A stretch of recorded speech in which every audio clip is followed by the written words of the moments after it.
比賽開始之前，請各位將電話轉為靜音模式。比賽即將開始，首先有請雙方辯論員上台就座。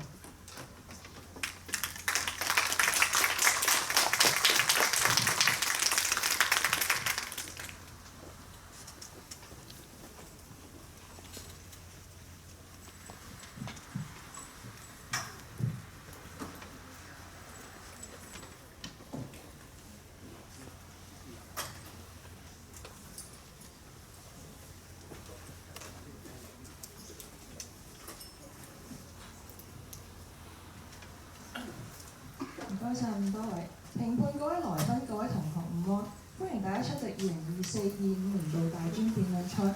今日嘅比賽辯題係舉辦奧運對奧運主辦國利大於弊。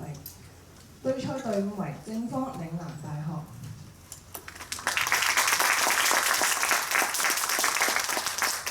反方香港大學。首先為大家介紹今日嘅評判，佢哋分別係香港教育大學課程與教學學系教授羅厚輝教授，香港中文大學通識教育基礎課程副主任何偉明博士，香港樹仁大學歷史系副系主任羅永新教授。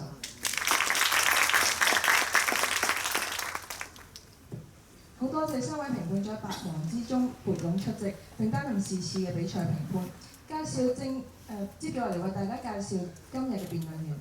正方為嶺南大學，主辯孫以玲同學；一副紀志陽同學；二副戴振朗同學；結辯劉旭柔同學。反方香港大學，主辯陳欣怡同學；一副歐子謙同學；二副陳朗健同學；結辯廖子軒同學。接住落嚟會宣讀賽規。比賽進行時，嚴禁台上辯論員與台下隊員以文字、圖片或者語言進行任何形式嘅溝通，違者可以被取消參賽資格。一切發言均以粵語進行，為人名及書名可以使用外語。如果比賽雙方或者評判提出認為台上辯論員已使用咗外語，主席須詢問評判問題是否違規。若多數評判認為違規，3位評判各自決定扣最少1分，最多5分。任何台上或台下發言不得作人身攻擊或者誹謗。各辯論員發言時間前完結1分鐘，計時會鳴鐘1次。以示發言時間即將結束。喺法定時間終止前，計時會連續按鐘2下。示意辯論員須盡快結束其演辭。喺法定時間終止時15秒過後，計時會連續按鐘數下。而該辯論員將會被扣分，扣分制度如下：15秒過後每過時5秒，將在每位評判給予該隊員嘅總分扣5分，如此類推，不足5秒者亦到5秒計算。各辯論員須於計時鳴鐘後先可以開始發言。請問雙方對賽規有冇疑問？如果冇嘅話，而家係試咪環節。試咪次序按照出場次序。首先有請正方主辯。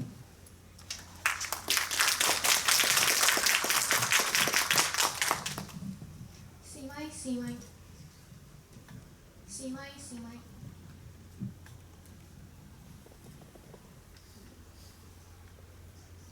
主席、評判在座各位，大家好。首先，我謹代表我方嶺南大學答謝3位評判喺百忙之中撥冗出席，擔任是次比賽嘅評分工作。另外都要多謝友方香港大學過去1個星期用心準備辯題。最後都要多謝香港理工大學為我哋提供一個咁舒適嘅環境，等我哋雙方安心作賽切磋辯技。喺今日試咪環節咧，想藉住一句我好喜歡嘅音樂劇長腿叔叔嘅一個台詞去同大家去分享一個故事。咁佢台詞係咁嘅：人嘅一生中唔見得只有經歷磨難先能夠體現一個人嘅強大。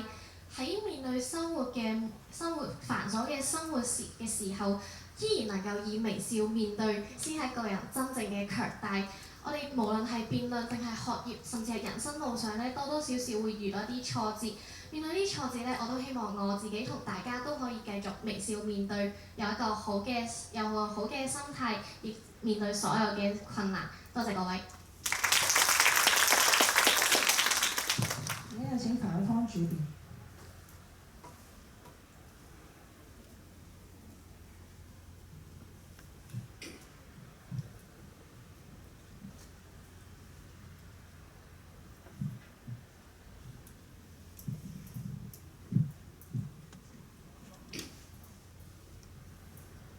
試咪。在座各位大家好，首先我想代表我方香港大學粵語辯論隊感謝3位評判喺百忙中撥冗出席擔任時事比賽嘅評分工作。其次要多謝有方嶺南大學嘅同學喺過去7日同我哋一齊認真準備辯題。最後都要多謝賽會為我哋準備咗咁舒適嘅場地作賽。唔知大家知唔知道咧？係2日之後，即係2025年嘅4月2號咧，其實係香港中國文憑試2025第一科開考。咁咧作為一個補習老師啦，我都有同學生同我傾偈，就話老師我好緊張啊！我聽到咧，再望一望個學生嘅成績，其實你考個成績真係考得好好過，你唔使咁緊張。但係當我一講完呢句話之後咧，我即刻覺得好後悔，因為好似自己已經離開咗文憑試呢一個遊戲2到3年啦，就已經完全忘記咗當年自己考文憑試前一晚咧都會緊張到瞓唔着覺，所以咧就即刻補翻一句就話啊，其實咧文憑試結果當然係好重要啦，但更加重要咧係過程有冇對得住自己嘅付出。因此咧都好希望大家喺可能出言評論他人嘅時候咧，都對他人多啲嘅同理心，更加關心我哋所處嘅呢個社會，為大家令到社會活得更加之好。多謝各位。好，有請正方一副。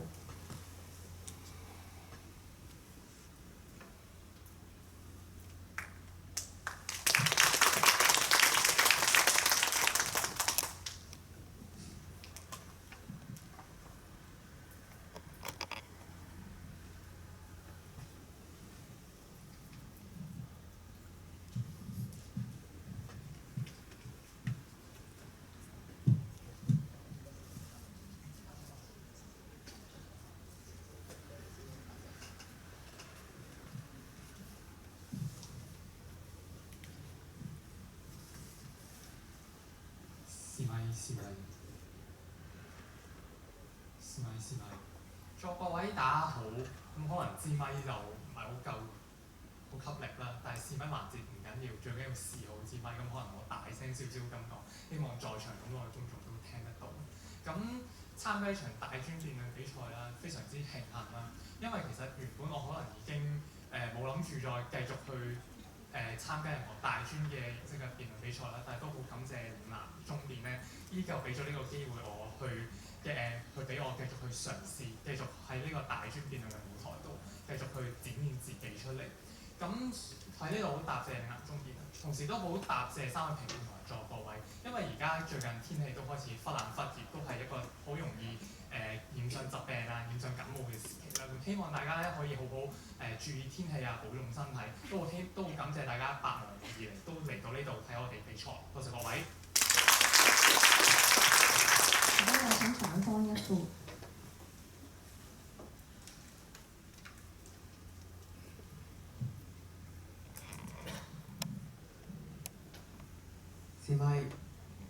試咪。主席、評判、在座各位大家好，有方一副咧講得好啱，好多機會咧都好難得，但係正正就因為咧咁多唔同嘅機會都咁難得咧，我哋更加要學識珍惜。珍惜嘅唔止係可能相遇嘅機會，更加係講緊咧珍惜呢一班嘅人，可能咧係你嘅隊友啦，都可能係你嘅朋友啦，而更加可能嘅係係你嘅屋企人。因為呢一班嘅人咧，無論係你發生啲咩事，都喺你背後默默咁樣支持住你。只要你同佢哋講一句咧，佢哋都會俾一個鼓勵，同你講一聲加油。雖然今日咧，我嘅朋友同埋我嘅屋企人就唔在場啦，但係希望咧佢哋到時睇翻條片嘅時候咧，都可以同我哋講下，到底佢對我哋今場比賽咧有啲咩嘅表現，有啲咩反應，有啲咩評價。所以希望在座各位咧都可以用剩低嘅時間啦，陪多啲我哋嘅屋企人，陪多啲我哋嘅朋友，同佢哋創造更加多珍貴又美好嘅回憶。多謝各位。正方二副。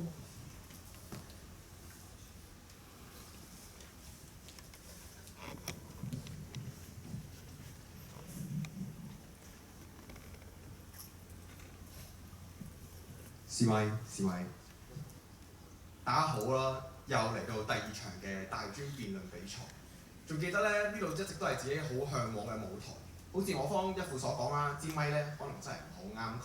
其實人生好多時都係咁樣嘅，未必咧你想心想事成就必然心想事成，一定有好多個阻滯。但我希望咁多位面對呢一個逆境嘅時候，請記住4個字：逆境自強。繼續努力追住自己嘅夢想，唔好俾所有嘅限制打破自己，做好自己。多謝。有請反方二副。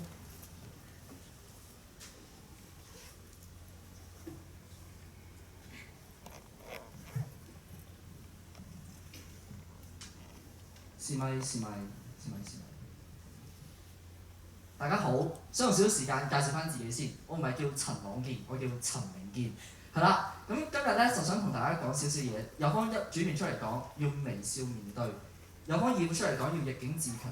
我想今日做翻少少嘢咧，就係回顧翻過去。1年嚟咧做咗好多大大小小嘅決定咗未來4年要讀咩科，決定咗第一份實習要點樣去開闊自己視野，決定咗加入港大粵辯去繼續自己辯論生涯，做咗好多嘅決定。但唔知大家有冇同我一樣諗過？如果我哋可以坐時光機翻到過去，改變自己決定嘅時候，我嘅人生係咪會截然不同呢？但今日咧唔係想做心靈導師，引導大家慢慢咁樣思考自己人生，但係好想做一啲感恩屋企人喺身後無條件嘅支持，感謝有朋友喺我最需要幫助嗰陣時俾我鼓勵，感謝一班辯員同埋一班大佬喺我哋準備嗰陣時不斷去勉勵我哋，好多都好感恩。再想同大家講，人生嘅決定可能有啱同埋錯，但係人生嘅劇本冇啱同埋錯。多謝各位。有請反方二副。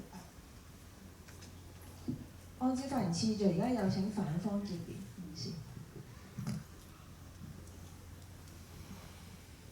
試咪，評判在各位大家好，嚟到試咪環節咧，想同大家分享一個電影《歲月神偷》入面一句説話，叫做孩子半邊難半邊界，一步難一步界。點解我咁中意呢句説話咧？呢句説話咧就好似人生咁樣，因為孩呢隻字咧，佢嘅部首就係難艱難，但係咧佢嘅部件就係界。咩意思咧？就好似你人生咧有好多嘅困難，好似打辯論啊、讀書好多其他困難。但係喺你遇到人生嘅困難嘅時候咧，唔好唔記得。你喺人生嘅路上咧，有你一班嘅隊友，有你嘅朋友，有你屋企人，有你嘅另一半。所以咧，最後想同隊友講：路漫漫其修遠兮，嚟緊嘅路程咧，我哋一齊上下而求索。多謝各位。正方結辯。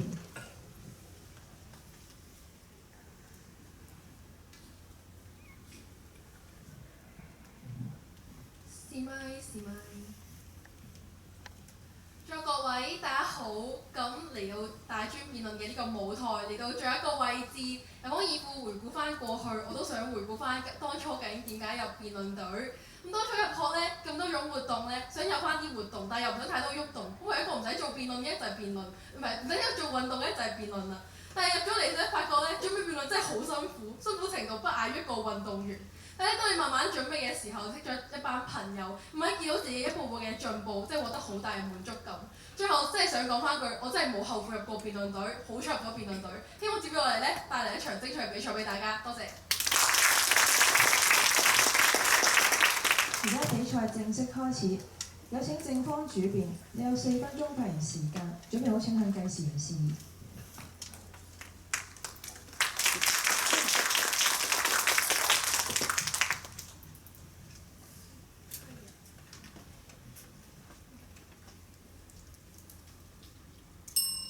透過體育創造更美好嘅世界，呢個係奧林匹克運動會嘅願景。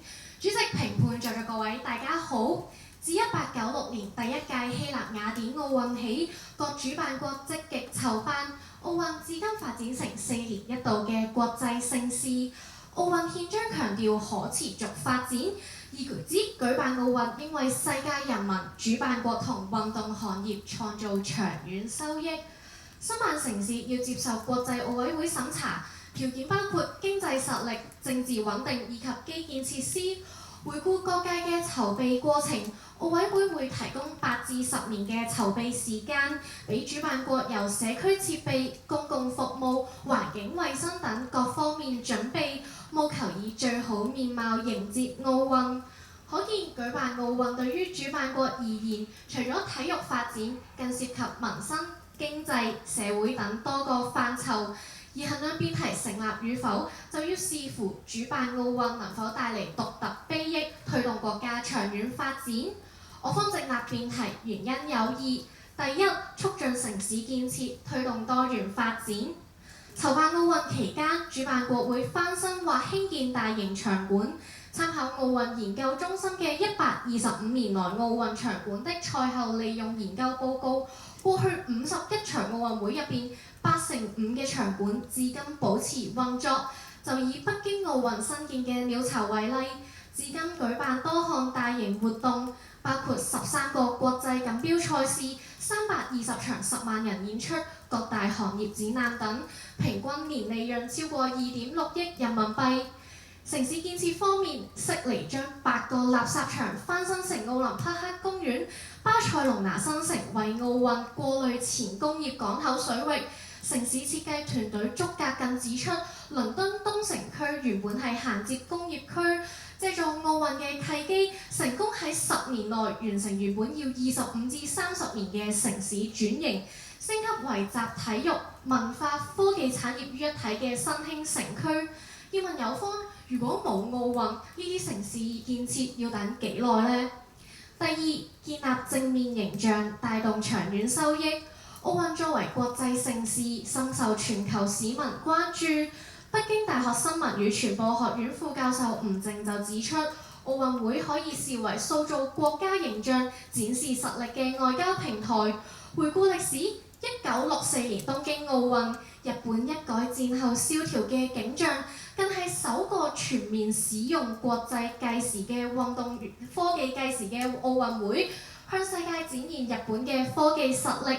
1992年巴塞隆拿奧運，以郵輪作為旅客臨時住宿方案，證明咗當地海港接待能力，推動巴塞隆拿成為歐洲第一郵輪港。2008年北京奧運，就連南佛羅里達大學全球與國家安全研究所都話，中國成功喺國際間建立東方大國嘅正面形象。藉住奧運會所建立嘅嶄新形象，更會為主辦國帶嚟唔同收益。無論係2011年英國皇家經濟學會經濟學雜誌指出，定係2018年德國漢堡大學研究一致發現，奧運主辦國得益於奧運效應。由宣布奧運主辦資格起，主辦國國際旅客人次同出入口貿易額有所提升。可見主辦奧運除咗建立形象，仲能夠帶嚟經濟收益。最後想問有方，同唔同意喺奧運嘅情況下，主辦國都希望向世界展現自己最好一面呢？多謝各位。主辦方嘅時間由4分04秒，冇過時無需扣分。而家有請反方主辯，你有4分鐘發言時間，準備好請向計時員示意。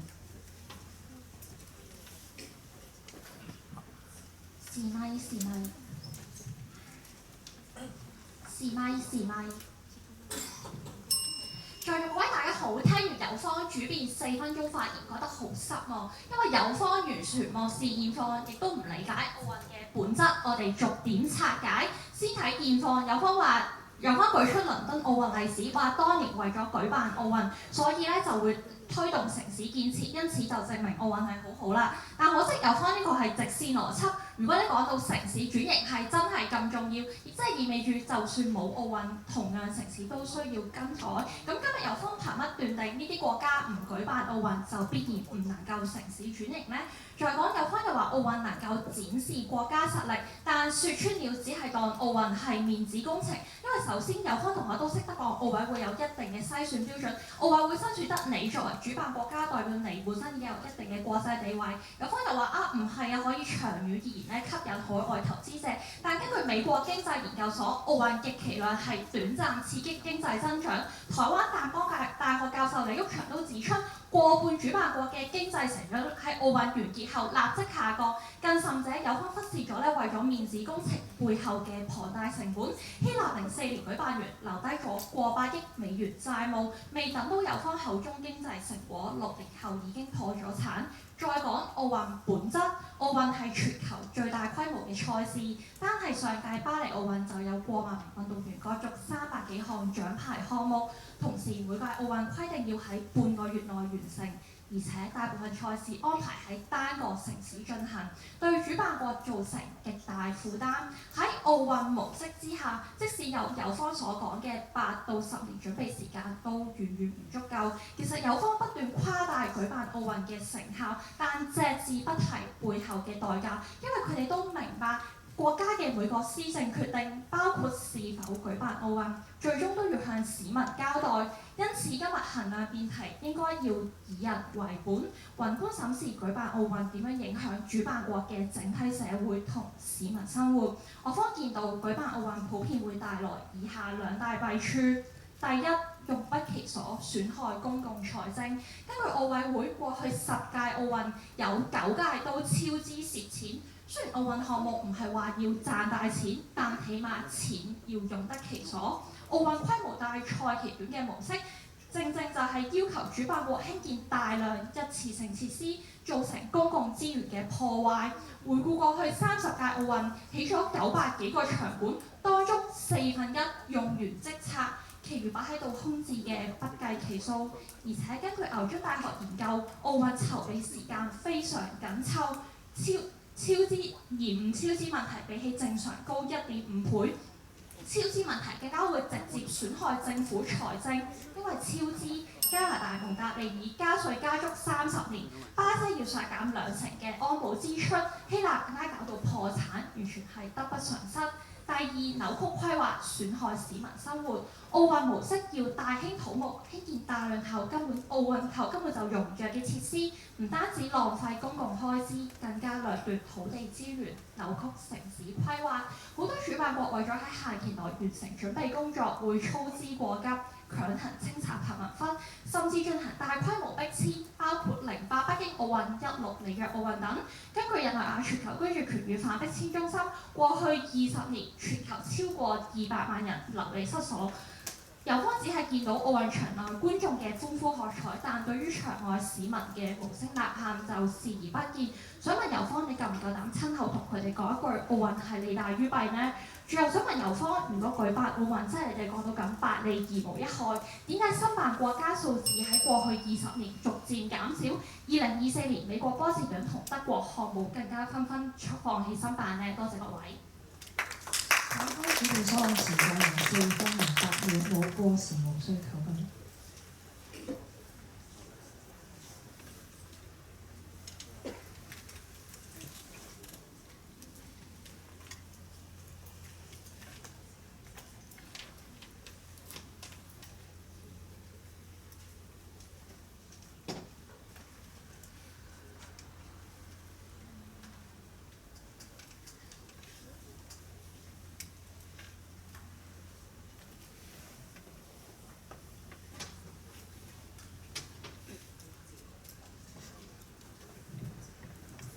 而家有請正方一副，你有4分鐘發言時間，準備好請向計時人示意。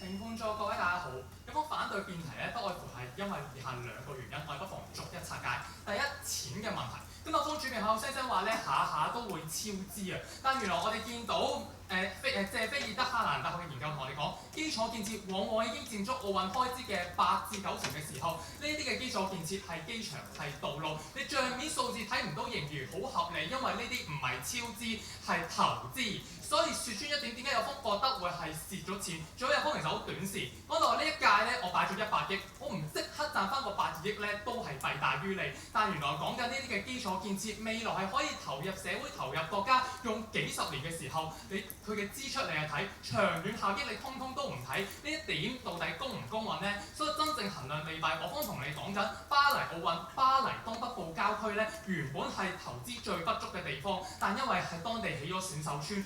所以咧，完咗奧運之後改建成為住宅區，將80嘅單位提供俾低收入工人同埋學生。甚至乎審視埋倫敦奧運，奧委會同我哋講，因為奧運，所以當地升級咗鐵路系統，預計延伸嘅線路咧可以足用多100年嘅時候。我想問友方，呢個長期效益係咪一啲都唔重要，以至可以俾你忽視咗咧？所以今日友方主編充其量話，其實呢件事咧冇乜係直線邏輯，政府未來長遠都會起，但事實係咪真係咁咧？里約州奧委會代表同我哋講，若然冇里約奧運嗰一條起喺貧民窟嘅地鐵，唔會存在喺呢個世界。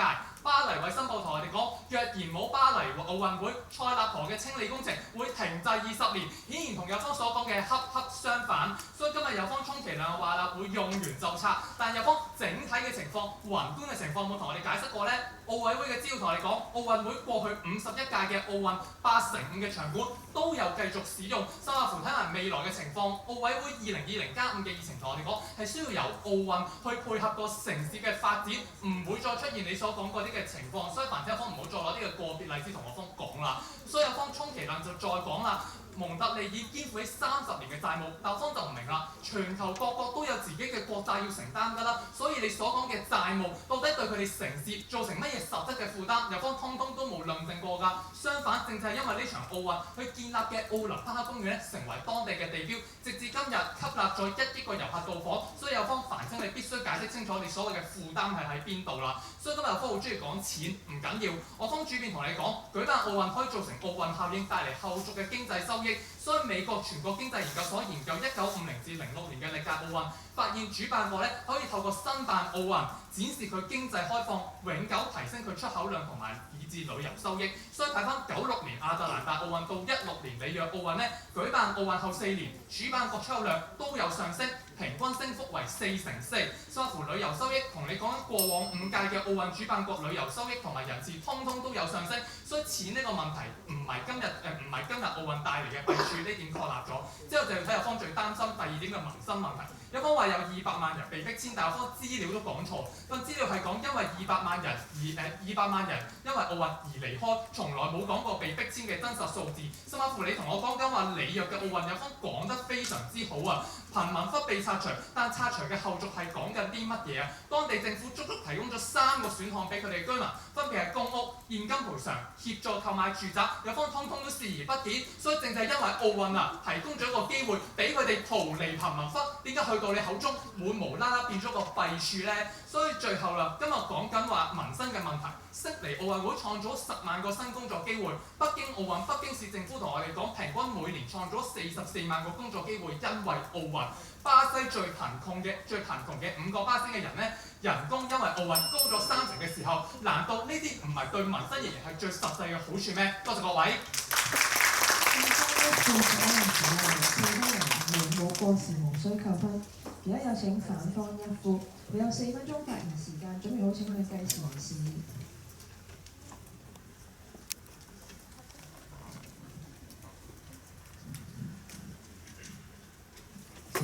是咪？主席、評判在座位大家好，今日有方同學咧搞錯資料，同我哋講咧出口貿易量上升咗4/4，但係有方同學比較平台係咩咧？係搞過奧運嘅已發展國家，好似美國、英國等等啊嘛。第二邊係咩啊？係未搞過奧運嘅，好似非洲等等國家。其實今日本身英國、美國嘅出口貿易量一定會高過嗰堆國家啦，所以有方同學呢份資料根本就係冇參考價值，甚至乎有方其實成場咧就係嗰3組關鍵字嘅啫。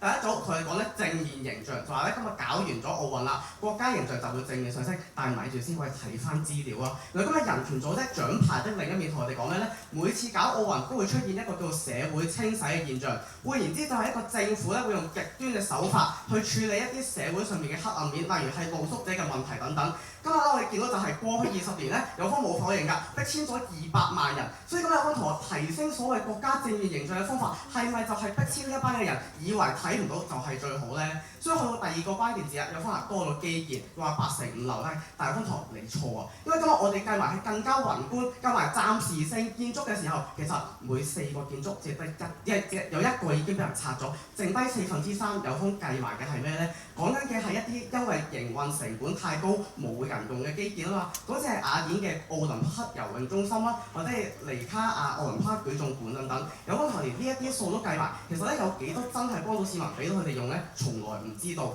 所以咧，我當住啦，有方剩低嘅真係俾到佢哋用嘅時候，有方轉變話咧，今日咧係起得快咗，問我哋承唔承認？我方大方承認啊，但係有方台從來都冇講過話，今日搞奧運嘅時候，係咪嗰啲基建全部都唔係城市規劃帶嚟咧？有方台一副台嚟講話，巴黎污水咧處理咗係因為奧運，從來唔係。講緊1988年政府已經處理緊污水嘅問題，係咁啱得咁巧，因為喺奧運嘅時候有行動㗎嘛，所以明明一直都有規劃嘅時候，係咪有方承認啦？就算冇奧運，呢啲污水問題都會俾政府解決咗咧。所以我到第3個關鍵字，有方同我哋講話咧，而家咧長遠經濟發展就係有旅客有收入，但係咪住先，我哋睇翻清楚數字啊。原來今日08年北京奧運起完水立方啦，的確第1年係多咗旅客啊，但係到第3年嘅時候，旅客量已經得翻1半都唔夠嘅時候，咁我同你點確保未來每一次搞奧運，呢一啲旅客數量都一定會升得到，足夠彌補你嘅經濟開支咧？所以有方同學咧，從來冇解釋過自己未來會賺翻嚟呢一筆數係點樣計㗎。相反，我哋見到咧，以往好多每一屆嘅例子係點咧？1976年蒙特利爾奧運，今日我方主管講過奧運特別稅，但係講緊嘅係咧，國家要負債16億，超支咗13倍嘅時候，咁同學佢哋還債還咗30年先還得清啊！去到04年雅典奧運，講緊嘅係呢一班人國民生產總值佔咗國家財政赤字3%以上。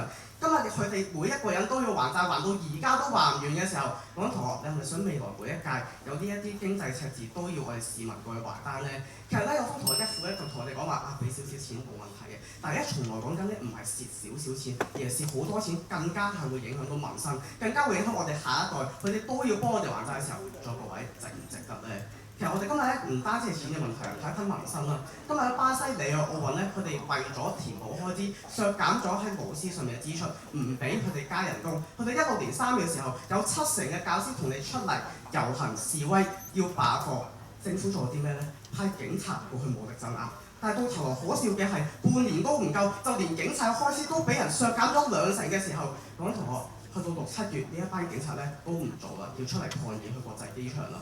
所以今日見到嘅就係咧，今日巴西公共安全組織嘅研究都發現有啲搶劫犯罪率上升咗4成8嘅時候，各位同學主編同我哋講要創造更加美好嘅未來，唔通呢一個搶劫犯罪率上升就係所謂巴西更加好嘅未來咧？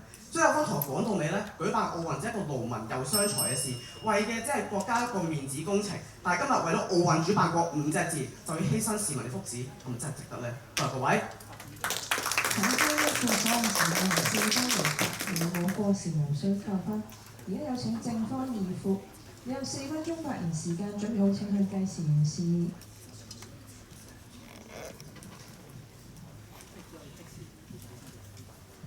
試咪。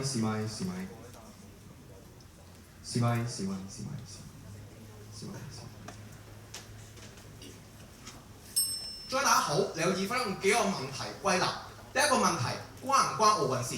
有方剛才對於我方所講嘅利處咧，所講係城市基建，佢照單全收。於是拋出個問題就係、關奧運咩事？冇奧運都去做，都係睇下外國搞出奧運嘅國家點樣同大家講啦。巴西利亞士同你講，如果冇奧運，佢哋唔會連接整個東西兩部嘅鐵路網絡。再睇埋倫敦市點樣同我哋講，如果唔係奧運，佢哋唔會翻新整個嘅巴士網絡、殘疾人士巴士網絡、鐵路網絡，甚至可以用到100年。所以難怪美國路易斯呢個體育管理教授 Lucy 都同大家講，就係因為奧運令到國家更加有誘因去改善嘅城市建設，例如鐵路網絡、機場配套。所以友方對於我方所謂嘅城市基建，佢係照單全收。所以各國都因為奧運而搞嘅時候，基建呢個利處確立在方，反對唔到。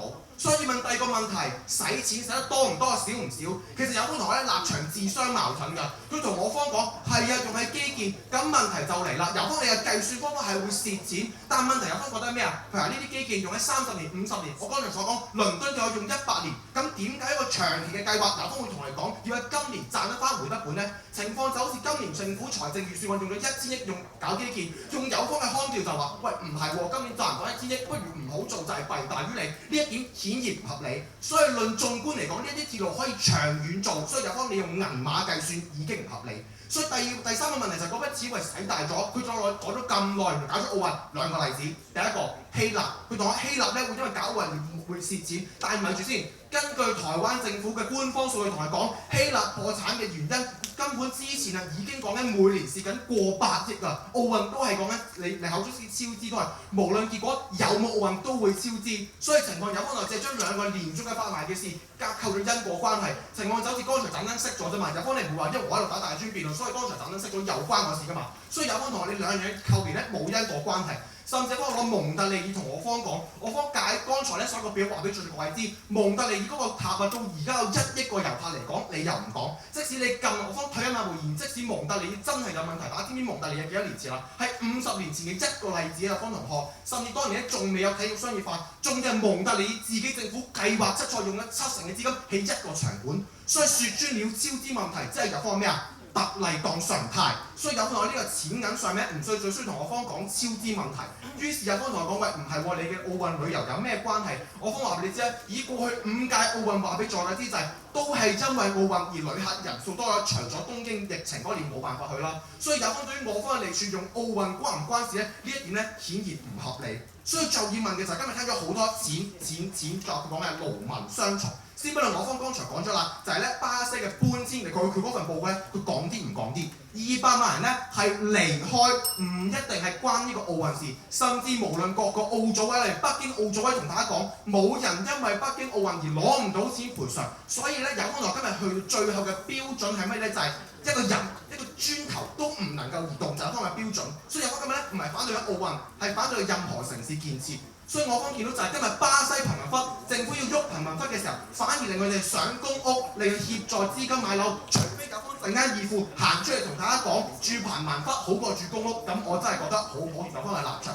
所以最後有乜嘢係錢買唔到㗎？就係、國家形象。因為奧運講緊全球足冇50億人啊，講緊世界盃得30億，下一屆嘅方程式都係得7億。例如大家會記得上屆係咩啊？喺巴黎、喺東京，大家知唔知世錦賽幾年打一次？知唔知上一次喺邊度啊？原來格魯吉亞。我唔講，在座各位都唔知啦。所以奧運嘅燭光、鎂光燈嘅情況就係關注形象。例如2002年鹽湖城冬奧。安全同團結證明咗美國克服咗恐怖分子嘅陰謀。例如呢個1988年漢城奧運，總之亞洲力量崛起，所以唔係勞民傷財，係用之於民。多謝各位。所有時我為4分07秒冇過時，無需扣分。剛才正方二副使用咗外語 Lucy， 請周同佢商討使唔使扣分。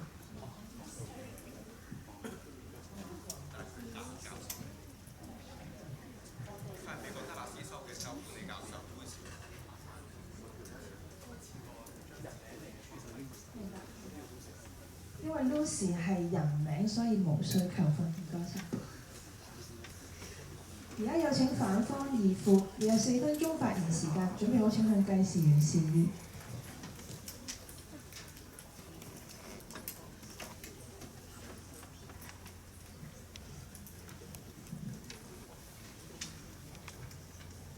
試咪。在座各位大家好，搬幾多塊磚都唔重要，搬幾多人走都唔重要，呢個就係友方同學最後嘅立場啦。友方出嚟問我哋貧民窟啲人搬去公屋好唔好？友方你嗰份報告我方都睇過啊。原來咧講3個選項，做嚟睇下。第一個話搬去貧民窟，話10萬個貧民窟居民，問你有冇安置？有，政府同你講。用收2萬蚊美金，但2萬蚊美金係咩啊？喺貧民窟買翻一個一模一樣嘅單位，半個單位都買唔到嘅時候，呢個係第一個選擇。咁第二個選擇話搬去公屋，原來佢間公屋喺邊度咧？喺市區500公里外，連條路都未鋪好㗎。你想等啲市民喺度自生自滅，工都揾唔到，係咪咧？講第三個選項係咩咧？一係虐捕，一係咧就俾警察拘捕，呢就係第3個選項。好簡單啫，友方你要同我講呢3個選項點解又唔係而家住翻貧民窟反而更加好咧？好啦，友方咧講到尾咧講3樣嘢啫。而家就話賺到多啲錢，其實要睇長遠，要講好多嘢，但係睇真啲，原來睇長遠咧全部係預計數字啫。每一個實際例子同我哋講，全部話未來會賺到好多錢，未來有好多遊客，雅典都咁樣同你講㗎，每年賺到11億，但最後咧負債300億，每年都喺度還緊錢啊！有冇話還錢有乜所謂啫？都唔係影響民生嘅。大家還錢，基建起唔到，社會資源投放唔到，呢啲影響緊民生。有方你又見唔見到咧？所以講到尾咧，海外投資從何而來咧？即係有方話嗰啲嘢咧，完全唔知，甚至乎咧有方你吸納到投資，真正擺落去嘅地方係咩？房地產。嗰里約咧，原來你起嗰啲住宅咧，起嗰啲基建咧，係負責啲咩啊？負責俾啲豪宅5星級酒店嘅時候，平民受唔受到益咧？有方冇講過㗎。房地產受到益，有錢人受到益，咁理所當然。咁窮人好似雅典嗰啲，係咪就抵佢哋要還錢，所以乜都冇咧？有方冇講過。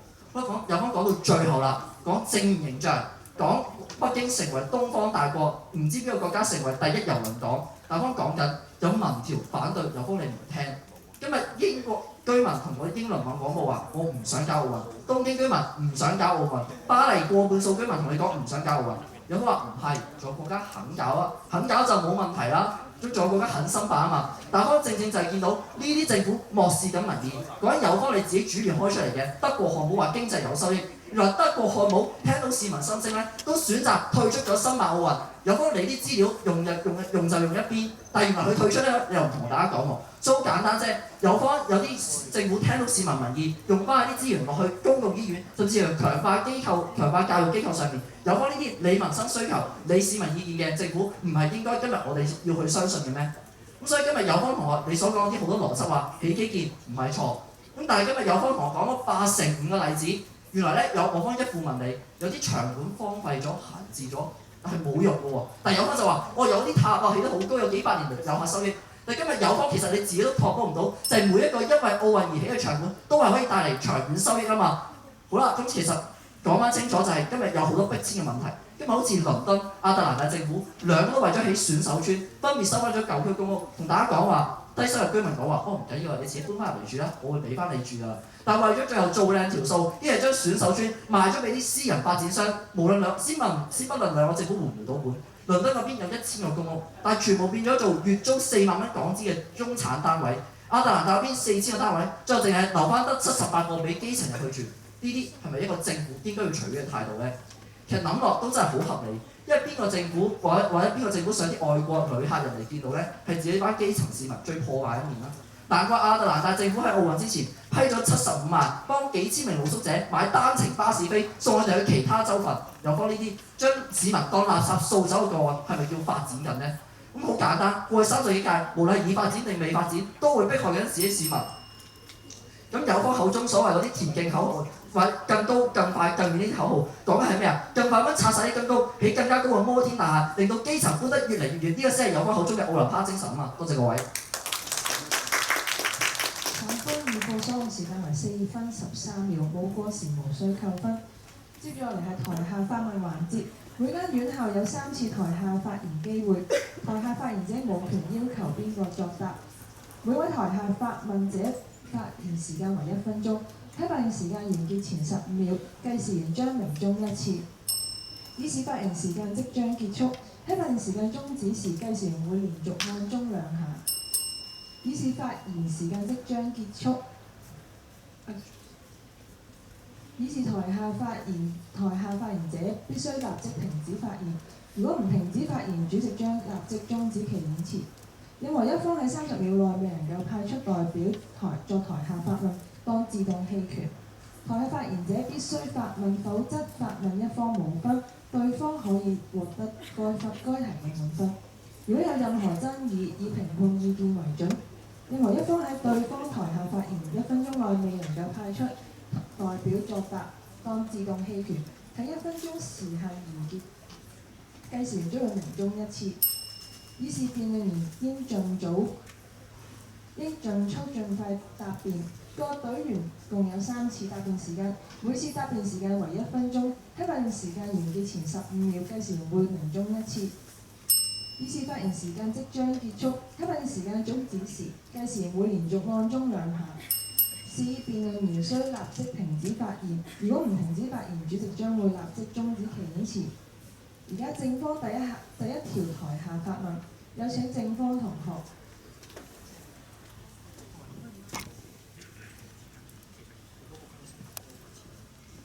你有1分鐘發言時間，準備好請去計時示意。試咪。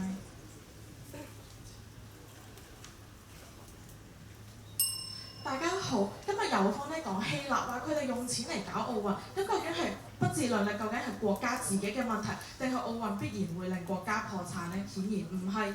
再講今日有方完全無視咗長遠嘅作用，例如以2022東京奧運為例，因應奧運東京延伸大圍 JCT 公路，機場到市中心嘅車程縮短足40分鐘。日本交通省甚至指出，因為奧運同步翻新咗池袋等車站，改善鐵路規劃，為未來都內再生嘅計劃作準備。選手村亦都會改建成為住宅出售，通通都為當地人嘅生活持續發揮作用。想問有方，你話對當地人冇利，係有資料反對上述建設嘅存在，定係你哋覺得日本人唔需要搭車，受惠於奧運帶嚟嘅建設，都係仍然對國家無利嘅呢？多謝各位。各位同學有1分鐘時間準備。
剛才正方台下有使用 JCT 公路，請3位評判決定是否需要扣分。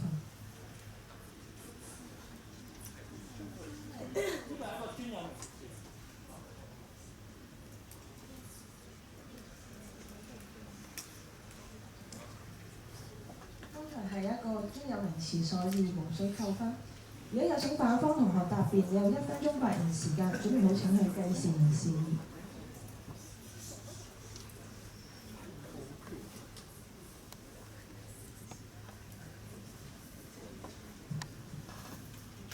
試咪。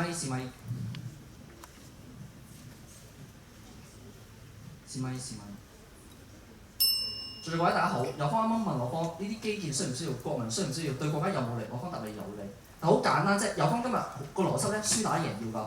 有方你話起基建全部都關奧運事，但今日原來起基建起到破咗產，好似雅典咁樣你就話唔關事，就原本個國家就負債緊啦。輸打贏嘅邏輯，有方唔同我哋解釋。第二啦，你話會翻新，必定會。又話翻新好多公路，我方都見到翻新，大家享受到新嘢，真係好㗎。但我方今日同你講，牛津大學必定會超支，用1.5倍嘅價錢去起呢啲公路嘅時候，有方你要解釋就係點解用一個奧運價去起呢啲公路，而唔係一個正常價去起啊嘛。到最後有方話住宅。話會起到啲住宅，選手村會翻新變住宅。例如住宅講緊你嘅奧運嗰啲翻新住宅係豪宅嚟嘅。如果市民承受唔到嘅，連市民都行出嚟講啦，國家背叛咗佢哋，話如果唔係奧運，佢哋嘅人生軌跡唔應該係咁樣啦。咁好簡單就係、如果呢啲事唔係因為奧運而發生嘅話，咁咩事有方你輸打贏嘅邏輯點樣論證到呢？多謝各位。有請反方同學作第一次台下發問。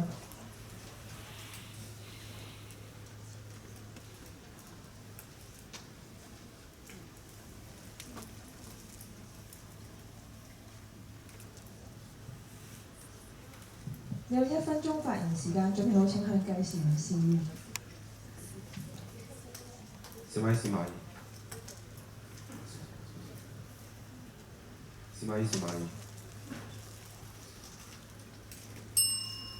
在座各位大家好，今日有方就同我哋講，舉辦奧運係必然可以改善主辦國嘅國際形象，但係其實從來都冇用數字論證過㗎。今日一個國家為咗搞奧運而起大量嘅基建，導致超支、不簽等嘅問題，民怨四起。我方唔明白有方點解可以覺得佢哋嘅國際形象係反而會上升。所以今日想問有方一個好簡單嘅問題：既然有方係覺得舉辦奧運係必然可以令到一個國家嘅國際形象上升，唔理民眾佢實際上生活成點。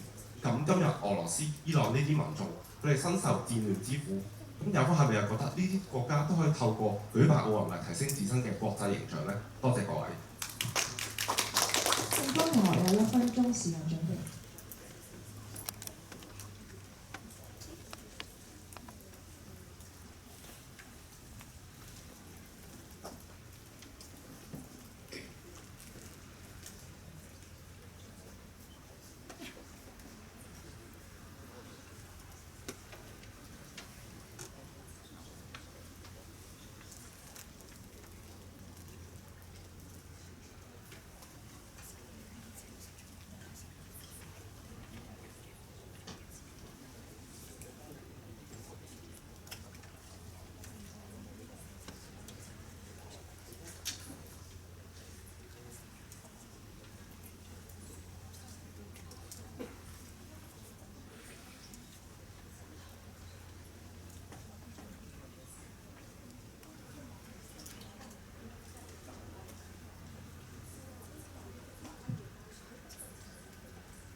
有請正方同學答辯，有1分鐘發言時間，準備好請向計時員示意。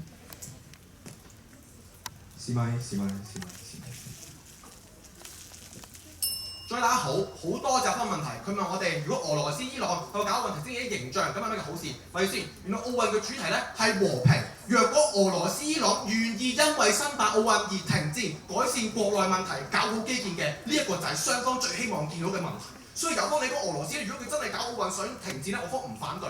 所以還原題目啦，希臘呢個例子，原來台灣政府統計處嚟講，希臘知唔知點解會破產？原來國內有1半人逃稅漏稅，導致國家破產，所以同奧運冇必然關係。所以到最後今日有方同學同我哋講話超支，同我哋講啲場館閒置，但係問題要睇整體。奧委會同我哋講，而家咧唔再需要帶動城市，要搞可持續發展，係奧運配合城市。所以睇總體數據，過去50屆奧運有85%嘅場館繼續用緊。有方覺得唔用得嗰啲奧委會都有解釋，係因為安全危機真係要拆，我方冇辦法。所以有方同學，你覺得使錢呢一點咧，原來長遠而言使得啱，計得翻條數嘅時候，貧民窟問題政府有賠償有安置，除非有方你覺得住。多謝各位。而家有請正方同學作第2次台下發問。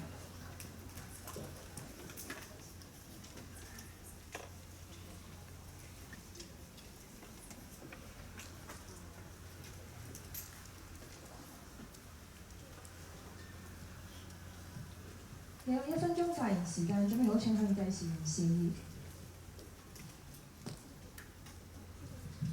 試咪。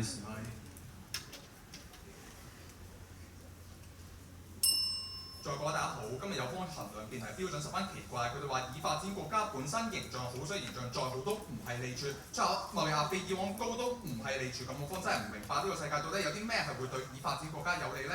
所以現實就係已發展國家，例如美國都因為奧運會出口額多咗近50%嘅時候，賺多個錢到有方都搏唔到。巴塞羅那因為奧運會改善咗污染，令市民居住環境好咗，有方都承認。甚至歷史上有唔少國家，例如美國、日本，通通都申辦奧運多過1次嘅時候，有方想問有方點解奧運如果對呢啲國家如果對已發展國家有利，唔係利處呢？如果申辦奧運真係必然令國家主辦國又破產又荒廢，咁點解佢哋會再申辦奧運多過1次呢？多謝各位。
有請反方同學答辯，有1分鐘發言時間，準備好請向計時員示意。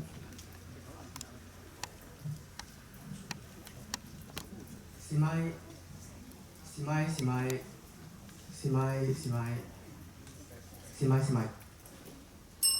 主席、評判在座嘅大家好，今日有方同學問我哋點解啲國家咧申辦完一次會再申辦多一次，所以好簡單啫。有方同學承認咗啦，原來今日咧主辦國你哋以為個主辦國講緊嘅係重複再搞多次嘅主辦國，好似洛杉磯咁樣。咁但係今日講緊全世界有咁多唔同國家嘅時候，有方同學係咪每一個國家都係以前搞過多次咧？從來唔係。相反啦，有方同學同你講話咧，有好多國家咧本身好，今日做完國際就係更加上升，但係有方同學睇錯數字啊！今日明明我自己都同你講過啦，今日一個人權組織總體另一面都話佢會用極端嘅手法去處理社會問題，唔通就係所謂嘅國際地位上升咩？甚至乎有方自己又講多次啊，塞納河嘅例子，大家從來講咧佢一直都有規劃啊嘛，都唔係因為有奧運先帶翻嚟利處，所以有方同學一直都係講錯例子，甚至乎有方同學講話希臘咧係本身有問題，但係咪住先？國際奧委會一直揀國家都會做篩選，你都要第一份報告去同你申請嘅時候，今日篩選完點解希臘嘅方圖講到咁差，反而奧委會俾佢篩選咧？所以點解就係有方從來冇解釋過點解希臘會係一個失敗例子？多謝各位。而家就請反方同學作第二次台下發言。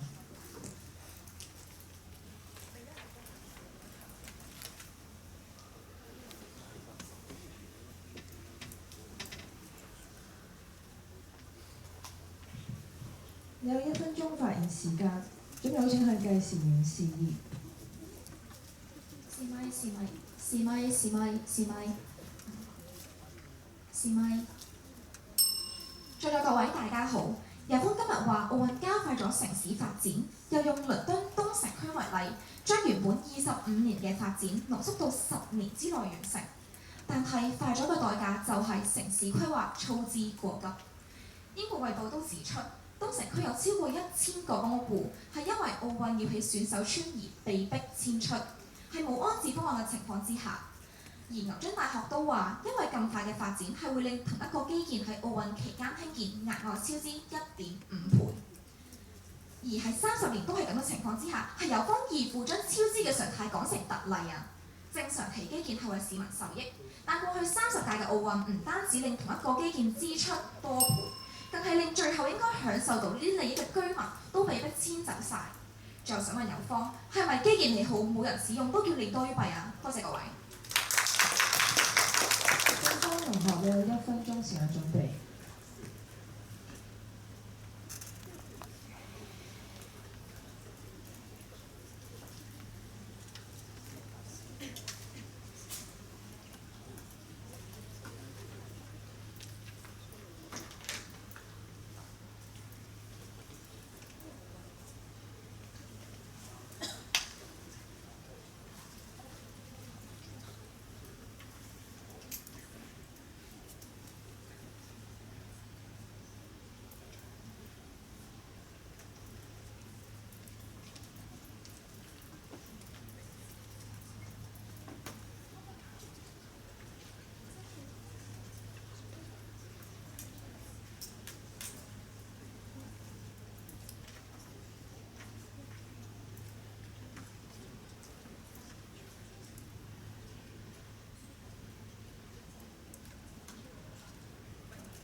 有請正方同學答辯，你有1分鐘嘅發言時間，準備好請向計時員示意。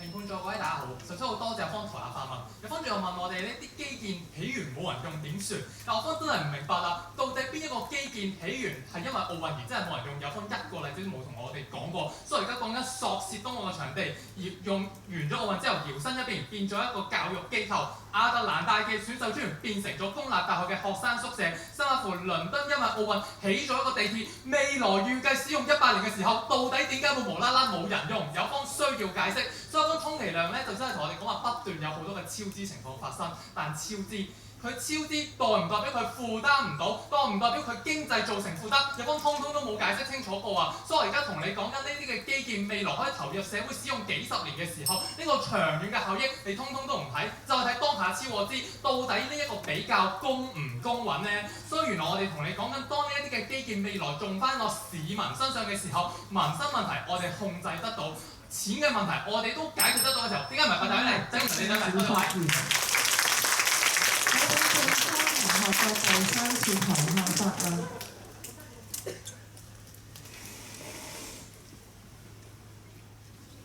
你有1分鐘發言時間，準備好請向計時員示意。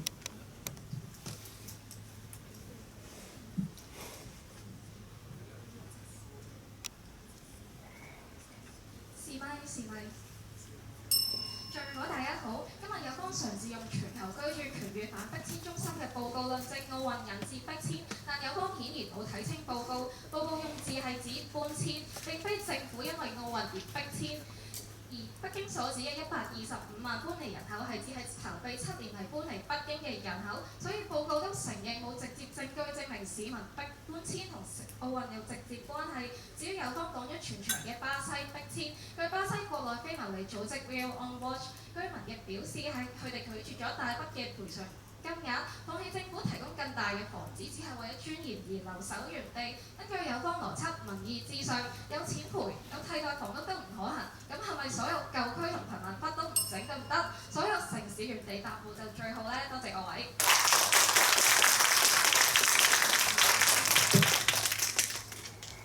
剛才正方台下使用外語，請評判決定需唔需要扣分。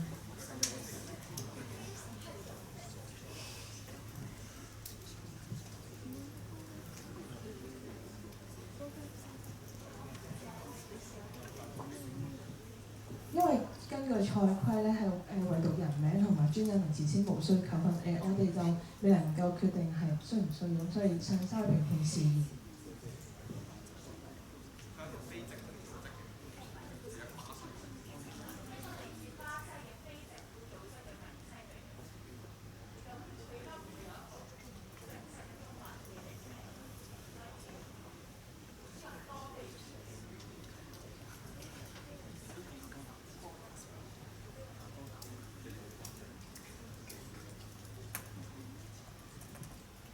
3位評判決定無需扣分，唔該晒。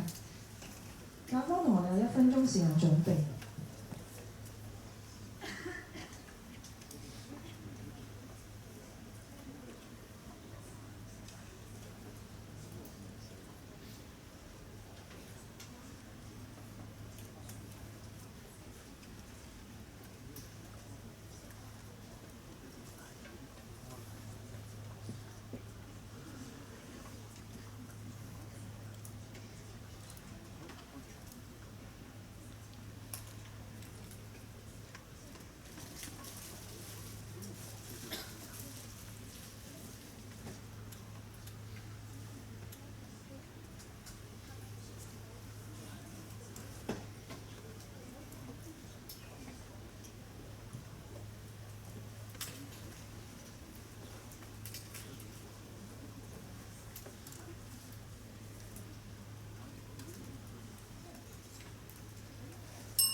有請反方同學答辯，你有1分鐘發言時間，準備好請向計時員示意。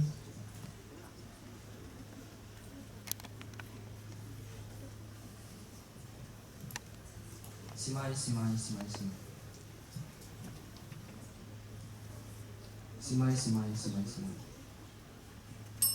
在座各位，有方啱啱問我哋係咪要原地踏步，有反對就唔好做。但我方今日答你要做，但係唔係咁樣做。因為有方咧開出嚟咧，北京嘅一個報告方案同我哋講話，原來個數字咧係搬遷唔係逼遷。搬遷同逼遷兩個字咧差別不大，但係今日要講係咪有冇安置啊嘛？咁啊冇安置嘅情況下，你將嗰100幾萬，就算係搬走咗佢哋自願搬走，你冇安置，你冇任何安置計劃嘅情況下，佢哋點樣可以揾到另外一個容身之所咧？咁啊有方就行出嚟同我哋講話，咁巴西嗰啲貧民窟咧係為咗尊嚴而走。今日你俾佢嘅公屋咧係500公里開外啊！路都冇啊！而而家講緊係，如果係還錢俾佢哋咧，講緊200蚊美金，喺同一個地區買一個半個單位都買唔到嘅時候，今日佢哋已經係冇得揀啦。為咗尊嚴而戰，係講緊佢哋唔想流浪街頭啊！咁所以好簡單，今日你用奧運方式去行咧，就必然會行錯，錯判咗城市規劃發展。多謝各位。有請反方同學作第3次台下發問。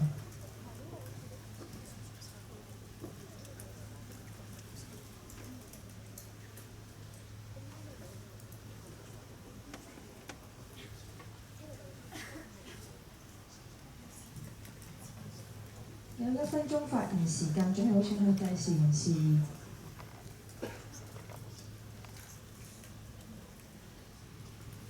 試咪。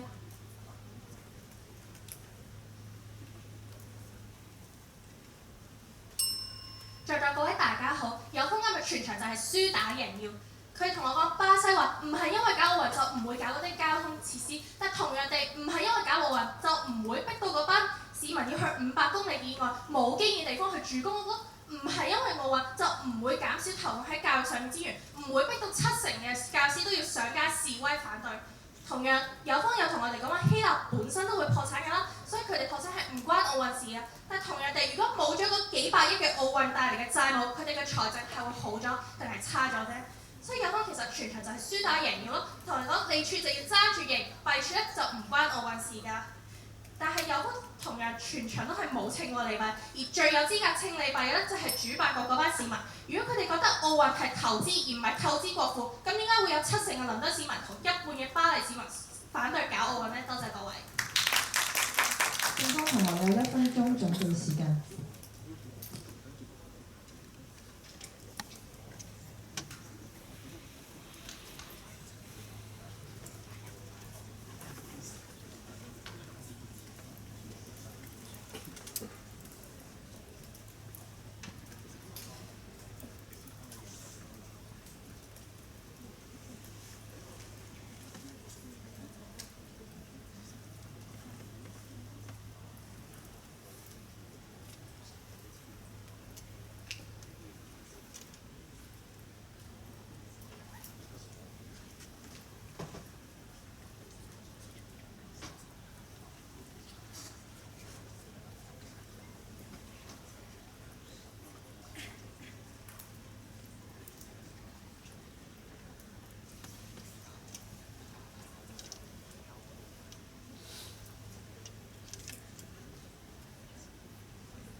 有請正方同學答辯，有1分鐘發言時間，準備好請向計時員示意。試咪。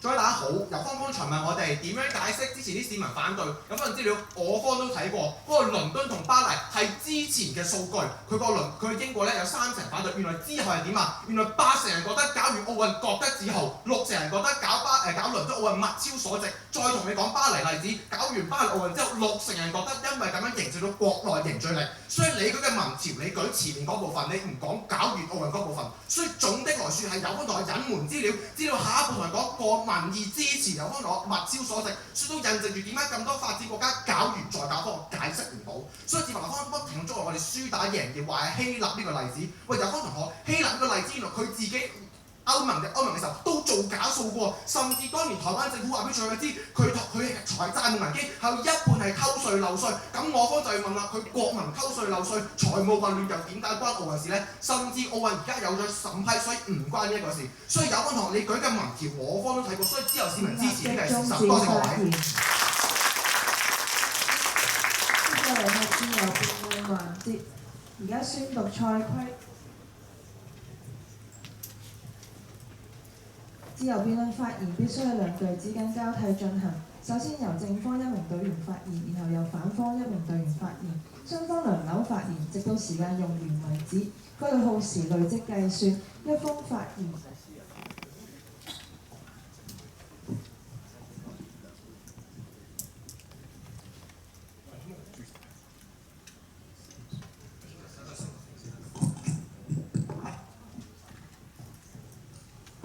時累積計算，一方發言結束即開始計算另一方用時。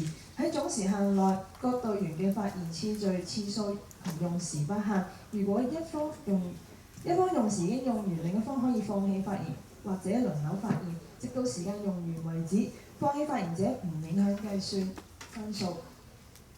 每方有2分30秒發言時間，喺法定時間完結前1分鐘計時將鳴鐘1次，以示發言時間即將結束。喺法定時間終止時，計時員將會連續按鐘2下，示意辯論員須立即停止發言。如果唔停止發言，主席將會立即終止其發言。而家有請雙方辯員試咪。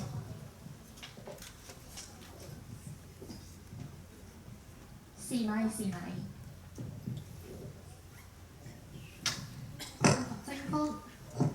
正方試咪。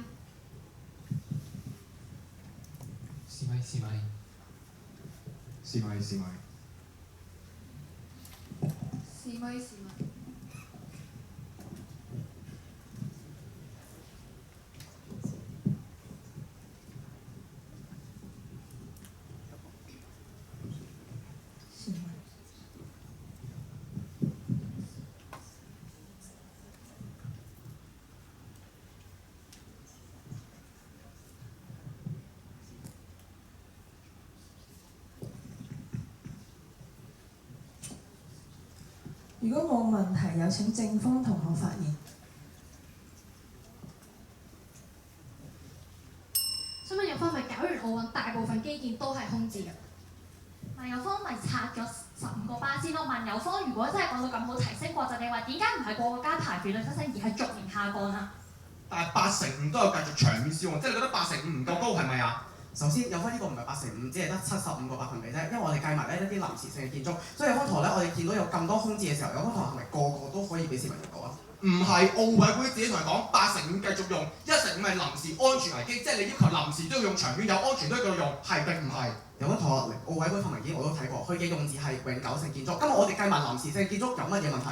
係啦，咁所以今日奧委會資料同我哋講8成5都可以用到，今日方咁執着個1成5，奧運搞咗120年，係咪以往嗰啲嘅建築失修都要繼續用？好簡單啫，個個搞建築咧，全部超支晒，有方你理唔理啊？係啦，所以有方避，所以我方引證住8成5繼續用，整咧嗰啲咧臨時咧奧委會都越嚟越少唔再用啦。所以有方問嘅就係佢轉型咗個基建係咪為佢到民生，係定唔係？有方唔好走住你所謂8成5建設咧，當中包括奧運、水立方呢啲完咗唔係做翻奧運用途嘅嘢，想問有方係咪又係利大於弊啊？唔係用奧運之後為及到民生，有咩問題？所以有方同學可唔可以俾一個確實嘅數字出嚟，可以剩低幾多成係真係一定每個市民都用到？8成5講咗，所以問你啲基建用喺市民度係好成壞事？係啦，所以有方同學一直都提你講8成5留低喺度，使用率咧從來冇提過。相反見到咧有好多都係空置嘅，所以有方同學唔好再混淆視聽啦。相反問翻你哋啊，每一屆都有逼遷問題嘅時候，係咪真係為咗啲所謂8成5留得低嘅基建就要唔理呢個問題咧？所以8至9成支出都攞嚟起基礎建設，呢啲唔係惠及市民。乜嘢叫惠及市民啊？不如你同我答啊！呢啲嘅基礎建設用翻落市民身上有咩弊處咧？有方話用翻落市民身上，但係而家講緊希亞典市民用俾30年嘅奧運特別稅，有方見唔到啊？唔係，有方同學嗰啲基建喺市民度，即係有方你可以舉出個例子，個地鐵係吉嘅，個公嘅巴士都係吉嘅，係定唔係啊？有方你論證下水立方，如果1年搞一場運動會、一場演唱會，係咪都叫利大於弊啊？唔係，水立方唔止係搞演唱會，仲有俾市民游泳池、鳥巢都有用，例如呢一個澳洲嘅悉尼都有用世界盃外圍賽。請論證有邊一個係完全空置冇人用？真係好簡單，因為方同學話呢啲地鐵呢啲基建既然咁有用嘅話，點解冇奧運從來唔會起嘅？好啦，所以有方立場退承認我方所有利處，到最後點解冇奧運？但係佢自己市場嚟講有奧運先會加速搞，點解釋？所以今日方同學一直都係講嗰一個國家，但係今日見到咁多個國家都搞過奧運，有咁多唔同基建嘅時候，唔明白點解淨得嗰2-3個國家嘅例子。我方今日講咗唔同嘅例子，有方你話我係孤例，咁我唔知有方同學喺呢個世界你係用緊乜嘢標準？咁所以當巴黎嘅塞納河、巴黎衞生部同你講係因為奧運而搞，倫敦嘅奧運同你講因為奧運先起，你點解呢係孤例？咁同學，我立學講咗3次，1988年已經開始計劃緊㗎啦。所以今日有方同學邊答翻我哋先，每一次都有逼遷問題。咁你見到20年嚟逼遷咗200萬人，有方同學點樣解釋？今日講緊塞納河係計劃咗，但係一路都冇實施，直至奧運先實施。所以呢個就係奧運帶嚟嘅好處。所以想問你，今日本身貧民窟住戶由住貧民窟變咗住公屋係好定壞事？講咗好多次，住公屋市中心500里開外冇任何基建，有方你覺得好咗定壞咗？冇可能份資料我都睇過，係50公里連接個東西兩岸鐵路，你個份資料邊度嚟啊？好簡單，友方你嗰個方案同我哋講500公里嗰度冇基建喎，友方你個資料唔知喺邊度嚟嘅。友方你唔好走住，佢自己同佢講係城市50公里連接個東西兩岸鐵路，點解釋？所以有翻同學咧，其實50公里係講緊個鐵路啊嘛。但係今日講到嗰個真係安置嘅地方係500公里開嘅時候，咁個同學係咪得個50公里鐵路就搞掂咗啦？係佢搬咗去原住戶以外嘅50公里，但係因為奧運，所以政府將東西城區成個用地鐵連接咗嘅時候，有地鐵塔係好事定壞事啊？好簡單，友方為咗奧運要搬走晒啲市民，民不聊生係咪問題啊？所以今日咪俾咗公屋安置佢哋咯，由貧民窟到上公屋，點解會係弊處啊？唔係全部都係起緊公屋喎，仲有啲基建投放落去起豪宅，你有見唔見到啊？唔係，所以政府有錢俾足公屋，所以有方同學你係咪覺得一磚一個人都不能動，係定唔係？有方同學又講有賠錢啦，但係今日見到咧，原來佢哋賠唔到，因為要負債嘅時候，有方同學呢一啲例子點樣解釋？何來賠唔到？巴西賠咗，亞特蘭大都賠咗，所以問翻第二次，係咪一個人一個磚頭都唔能喐嘅立場，係定唔係？從來唔係講緊一個嘢都唔應該做嘢，要喐得用得其所啊嘛。咁有方同學牛津大學都同你講啦，今日喺奧運搞嘅建設開支多成1.5倍嘅時候，點解仲要繼續超支咁樣做咧？有冇解釋咩叫用得其所喺你標準底下？咁樣用得其所就係唔好影響到其他人嘅民生咯。講咗好多次係有迫切問題，又會國家負債嘅時候，點解影響到人仲要繼續做？任何舊區重建、城市建設一樣會出現你嘅問題，你嘅標準點解會合理啊？好簡單，超支1.5倍，任何社區重建係咪都會超支1.5倍啊？請立即終止發言。正方上餘6秒。所以今日呢啲嘅基礎建設到最後都係用落市民身上，係惠及民生。迫息嘅問題有安置有賠錢，唔明白嘅弊處，多謝各位。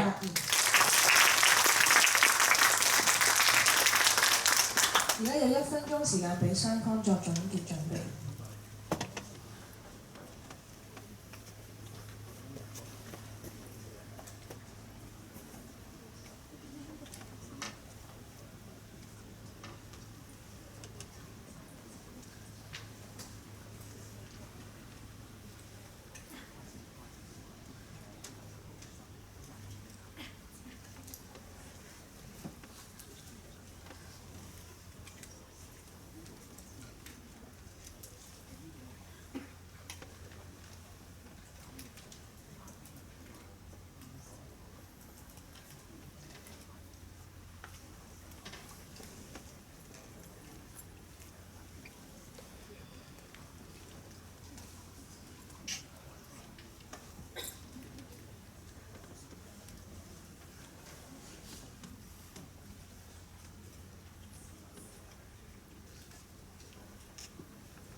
有請反方結辯。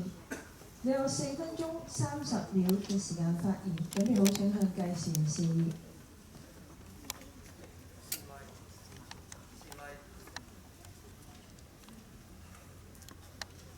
試咪，試咪，試咪，試咪，試咪，試咪，試咪。頭先咧，有方主辯咧，有方主辯咧就話創造更美好嘅世界，但係有方嘅世界又容唔容得下呢啲基層市民咧？再各位大家好，喺80年代咧有一支華人棒球隊叫做沙燕隊，喺入邊咧有一班嚟自唔同屋邨、唔同背景嘅運動員。雖然咧佢哋冇太多嘅資源，而當時咧香港亦都絕對冇似奧運主辦過咁金碧輝煌嘅棒球館，但係咧佢哋憑住唔同嘅磨練，一步一步由籍籍無名走到去世界冠軍。呢個故事咧最終喺10年前被拍成電影《第5部》。喺電影入邊咧飾演校長嘅廖啟智先生咧講咗一句説話：要贏就一齊贏，要輸就一齊輸。而今日嘅辯題咧就正正要我哋思考，究竟奧運對於主辦國嚟講贏咗啲咩，輸咗啲咩咧？所以咧嚟到結辯環節，我哋用2個角度嚟到做利弊比較，嚟到睇下舉辦奧運對於主辦國嚟講究竟係事半功倍，定還是係得不償失咧？先睇民生，今日咧有方就話啊，啲錢咧用得其所，啲錢使得啱，啲錢咧係，但係在各位錯，市民嘅公帑唔應該係咁樣用。再各位我方見到嘅係咧，欲速則不達。首先咧，我哋唔可以叫一個連行路都唔識嘅小朋友去學跳舞、學跑步、學100米。但偏偏今日就係因為奧運，每個主辦國咧都要急速城市化，將一啲原本可能預計10年、20年之起好嘅場館咧，急住喺幾年內起好，結果係點啊？就係超支，甚至乎咧有方一副出到嚟話超支冇問題，但係再各位超支都冇問題。超支搞到全個國家國債負債累累，咁都唔係問題。咩先係問題呢？因為超支，巴西政府啟動咗緊急災難狀態，將所有嘅警察啊、公共開支嘅資金去晒喺場館度。結果係點呢？警察有汗出冇糧出，所以罷工。有方見到嘅係奧運嘅經濟收益，但我方見到係為咗奧運，警察份糧呢都要俾政府收埋去起場館，所以咧搞奧運最終埋單嘅係納稅人，輸嘅係市民。輸嘅係市民，呢筆錢得物無所用之餘，仲去咗一啲荒廢嘅基建、荒廢嘅場館度。聽完民生，我哋睇民心。有方主編咧就話透過奧運締造正面形象，創造奧運收益。想問有方逼遷正唔正面？市民無家可歸，又長遠呢？有方眼中咧見到主場優勢，見到好多金牌，見到咧奧運期間旅遊收益大增。但係在各位我方見到嘅係因為奧運民不聊生，民心惶惶。有方見到係啲場館啲基建可以重複使用，城市發展好成功。但係我方見到嘅係因為要逼遷。所以咧，將市民嘅屋企連根拔起，因為要逼遷，仲冇足夠嘅安置措施。有方覺得冇問題，唔關我事。所以咧，其實好簡單。有方咧主編就話以微笑面對。有方嘅史米高講，但係舉辦奧運運動員咧可能會贏到笑，贏掌聲贏到笑，但係換嚟嘅係市民笑中有淚，今日唔知聽日事。在各位舉辦奧運贏嘅可能係主辦國嘅面子工程，但係輸嘅就係主辦國嘅人權形象，輸嘅係民心，輸嘅係民意。在各位城市基建、城市發展固然重要啦，但係市民嘅人權、市民嘅意見係咪就可以置諸不理呢？而其實今日喺友方咧，全場都冇做過利弊比較嘅，點解？因為友方咧將所有嘅利處都係歸咎於奧運基建發展國際地位、長遠經濟收益等等，呢啲全部都係奧運帶嚟嘅影響。但係當我方就話舉辦奧運會出現唔同嘅弊處，會有民生、會有人權、會有逼遷等等問題，友方就話唔係嘅，唔關奧運事。跟住咧，友方就話全世界都有國債，唔關奧運事。友方一副話升級建設系統配合城市發展，二副就話今日呢度熄燈又關唔關我哋事啊？但係如果今日理工大學擺120億落去大專辯論賽度，搞到大學冇晒維修費、冇晒基本開支，咁咪關我哋事咯。所以咧，今日友方咧其實就好似一個教練，當球員贏比賽嘅時候咧，就同學生講因為我搞得好，因為我嘅戰術出色。但係當輸比賽嘅時候咧，呢個教練就同學生講唔係我問題你哋打得差踢得差啫。在各位一個輸打贏要嘅教練，又係一個好教練呢？同樣地，一個輸打贏要嘅政府，又係咪一個負責任、合格嘅政府呢？而今日辯題咧，除咗要我哋做利弊比較之外咧，更加要我哋思考究竟一個負責任嘅主辦國、一個負責任嘅城市係點樣嘅模樣呢？回歸剛才嘅電影，沙燕隊嘅成功咧，唔係在於佢哋有幾好資源，而係在於佢哋嘅教練會負責任，好似友方義父史米高所講，同球員一齊逆境自強。所以一個負責任嘅主辦國，亦都一樣同市民一齊贏一齊輸。主辦國咧唔應該只係着眼於啲奧運帶嚟嘅利益，而係要推己及人，諗下市民嘅現況，諗下究竟奧運帶嚟嘅係歌舞升平定還是係粉飾太平。再各位人冇事先做好世界冠軍，多謝各位。4分34秒，無過時無需扣分。而家到正方結辯，你有4分30秒發言時間，準備有請向計時人示意。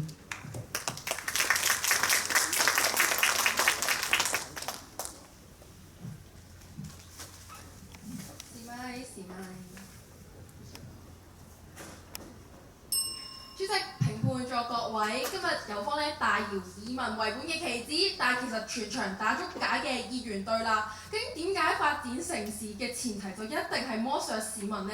有冇攞咗好多唔關事嘅弊處出嚟論證㗎？加稅開支被減，但其實稅務開支呢啲有好多影響因素㗎嘛。我方就前場問你啦，邊個報告講到明兩者有必然關係？友方後場一個位置都冇答到，呢啲唔關事嘅弊處又點樣揀要歸落奧運度呢？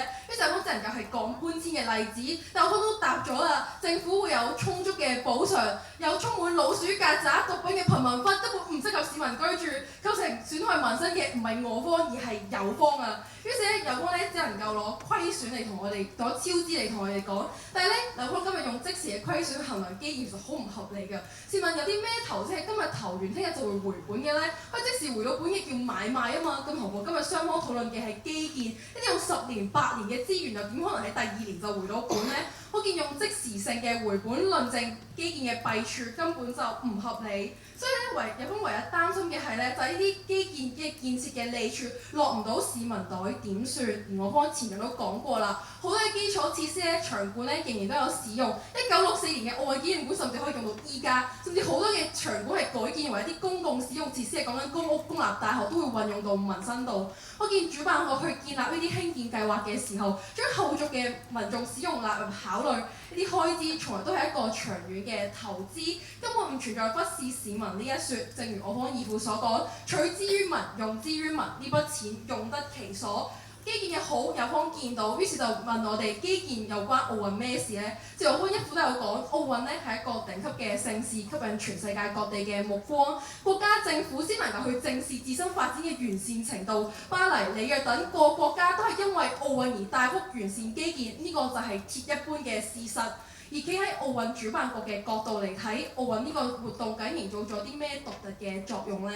就係展示本土文化。當4年一度嘅大型盛事正式開幕，火炬手走向主辦國嘅唔同地標，做到展現自身文化嘅開幕禮。作為一個主辦國嘅市民，見證住自身嘅國家嘅獨有文化展現喺大眾面前，俾世界各地嘅人都知道自己文化嘅獨特之處，為自己嘅國家、自身嘅文化而感到自豪。正如我方前人都講咗，巴黎、倫敦呢啲國家都係因為舉辦咗奧運之後咧，民族自豪感大幅提升。而巴黎奧委會主席都表示，法國人喺奧運期間展出少有嘅自信同團結。而只有當全國上下團結一心，市民有向心力，社會有凝聚力，社會難題先更容易被解決啊嘛。就以1964年嘅東京奧運為例咧，其實喺呢個時間點之前咧，日本就唔係我哋而家以為嘅一個咁乾淨嘅城市，因為喺1955年嘅時候，日本咧步入咗經濟高速增長期，垃圾體量咧都同時飛速上升。喺嗰個時候咧，骯髒都市先係日本傳遞出嚟嘅景象。佢哋改變嘅契機就係1964年嘅東京奧運，為咗唔喺外國面前蒙羞，東京開展咗大規模嘅環境整治活動，全國上下團結一致地去關注甚至投入呢啲清潔活動入邊。首先就係去維護自己國家嘅形象。過後咧，日本咧先一步步變為以乾淨文明嘅國家，達至形象上正面積極嘅改變。而國家形象嘅轉變，甚至可以賦予一個國家新嘅定位。就好似1992年舉辦嘅巴塞隆拿奧運，喺舉辦奧運之前有一大片廢棄嘅工業區，但係舉辦咗奧運帆船比賽，主辦國興建海灘休閒區及碼頭之後咧，呢個區域咧就改建為一個世界聞名嘅度假勝地，帶動旅遊業轉為第三產業，為國家創造更多收益。在各位，其實我哋唔難發現，奧運嘅舉辦國大都係一啲發達國家，或者準備邁向下一個階段嘅發展中國家。呢啲國家欠缺嘅係一個契機，一個向外界宣告嘅平台，而舉辦奧運就係佢哋達至理想城市發展藍圖入邊難得嘅一環。奧運嘅好處唔止僅限於本土，更係跨越地域疆界、文化限制，揾到合適嘅國際定位，達至更好嘅發展。因此辯題已經成立，多謝各位。決定所有裁判員4分24秒，冇過時無需扣分。經過一番爭辯，比賽告一段落，有請評判退席商議，你即台上辯員到台下休息。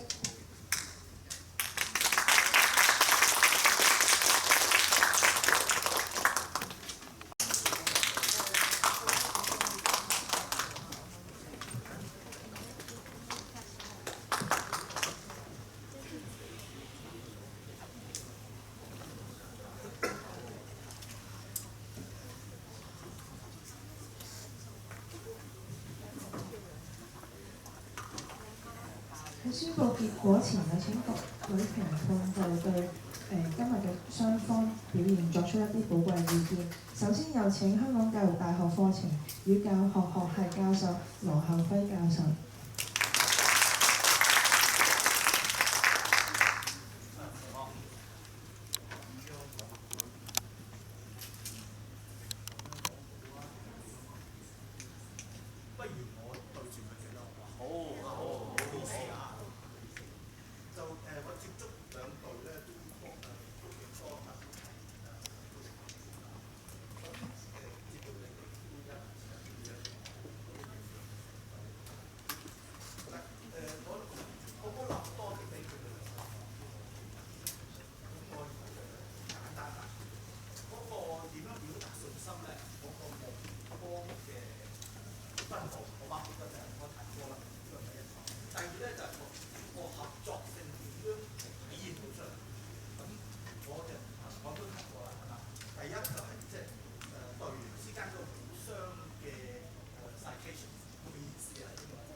蓄意嘅，咁顯示俾即係俾你哋係有組織性嘅一種嘅辯論，好嘛？即係咁呢個係合作性嘅。第三咧就個當對比個例子嗰度咧，我好似都提過一樣嘢，例子啊，就有你哋今日都有一個現象嘅，咁點樣咧？就有一個大學咧，佢嘅就咩就話師大係可以，點解公立大學唔可以？嗱，呢個咧就稍為即係對評判就即係好難捉摸到究竟你師大乜嘢嘢出現咗乜嘢嘢，而係公大咧係可以一樣嘢，所以變咗喺你技術嚟講咧，你私立大學係乜嘢啊？私立大學係分科收費，所以公立大學如果要收費就都可以分科收費而取得公平。嗱咁樣嘅presentation 咧，我覺得就對老師嚟講容易聽，好嘛？容易接觸同埋容易聽，好嘛？咁呢度咧今日都有一個例子咧可以俾出嚟嘅，因為呢個例子我聽過2間大學、3間大學都用呢個例子過，好得意喎，都係話你哋嘅思維係唔係直線思維，直線係啦，直線思維。咁我就想法啦，你要係好明確地點解如果我直線思維係唔得咧，係 negative 咧，咁你要講出嚟啦，就唔能夠話你嗰啲係直線思維，咁點解要線性思維先得咧？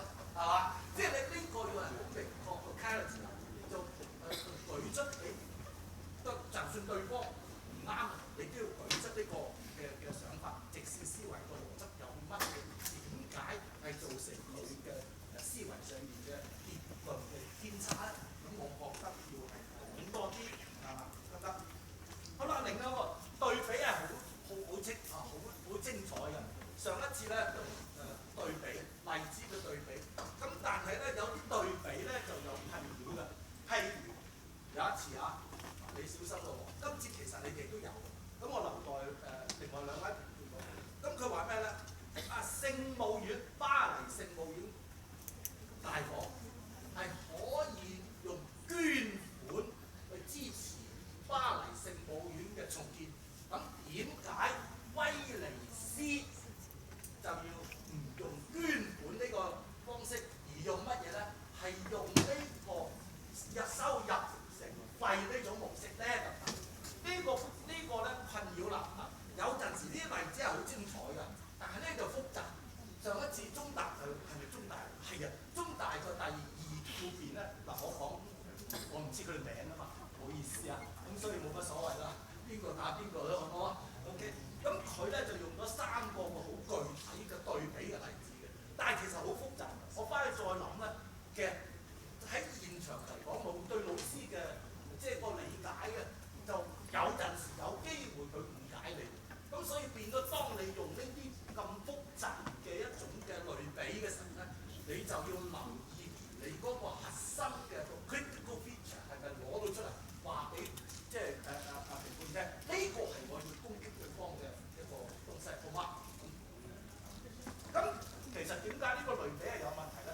巴黎聖母院係大火，你威尼斯有大火燒咗佢啦，又去捐獻咯，你唔係啊嘛，你冇大火啊嘛，你只係大家日去，咁所以變咗，如果呢啲嘅類比你用咧都要小心。你今日都有雙方都有呢啲例子嘅我 OK。但係如我嚟講咧，就我唔會同你拗啦，我就係問對方如果冇提出問題，我就講唔清楚。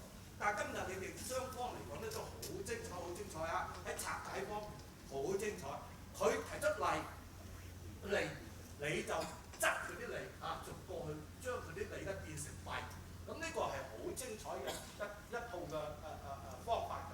但係咧，我覺得更加重要咧，係針對佢例1、例2、例3嘅時候咧，仲有一啲弊咧，佢冇想到出嚟嘅，嗰啲先至係一種你要提出嚟，係可以最後嗰個先提出嚟㗎，又唔一定係之前，因為譬如佢嘅結面咧係有提到一啲文化性嘅東西咧，佢前面3個都冇講㗎，你哋4個都冇攻擊嘅，佢最後個結面提咗出嚟，文化係嘛？宣揚文化國家嘅一種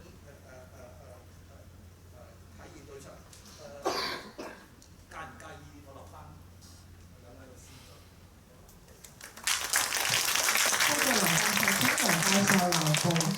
自送翻紀念品俾你嘅。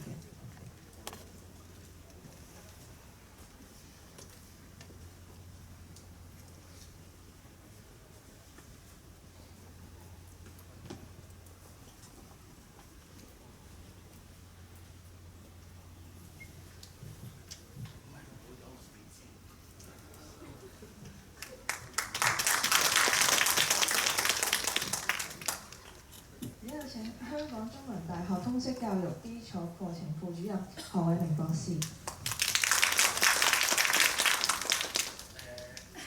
真係好精彩！今呢場比賽，我好同意咧頭先各位評判所講，一個好簡單嘅呢個數據啦，我從來未試過咧有咁多問題咧講到英文嘅就係，咁咧因為用英文就用咗好多外國嘅專有名詞嘅數據，咁呢個就好明顯咧，大家準備咧用咗好多時間，即係我呢幾次裏邊咧係大家如果緊印象裏邊投入嘅時間準備嘅資料，呢一場都係我印象深刻嘅一場資料比賽，呢度點咗咁多英文其實冇事嘅專有名詞。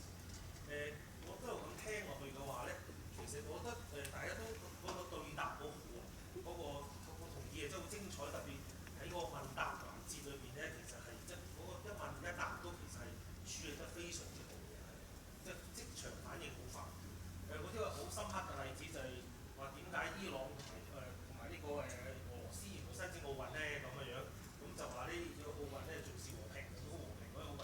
先唔好管，即係喺辯論裏邊啊，好多時喺即場之間嘅印象係最緊要。我翻屋企諗清楚，呢個好似歪理嚟嘅喎咁嘅樣，咁啊已經過咗去啦已經。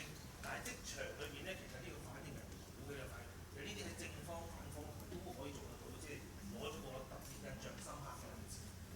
簡單啲嚟講啦，反方同學呢個好大嘅呢個點經常反覆用嘅話咧，就係巴西里約熱內盧嗰啲逼遷嗰200萬人口，嗰200萬嘅逼遷咁嘅樣啦，佢舉咗好多例子。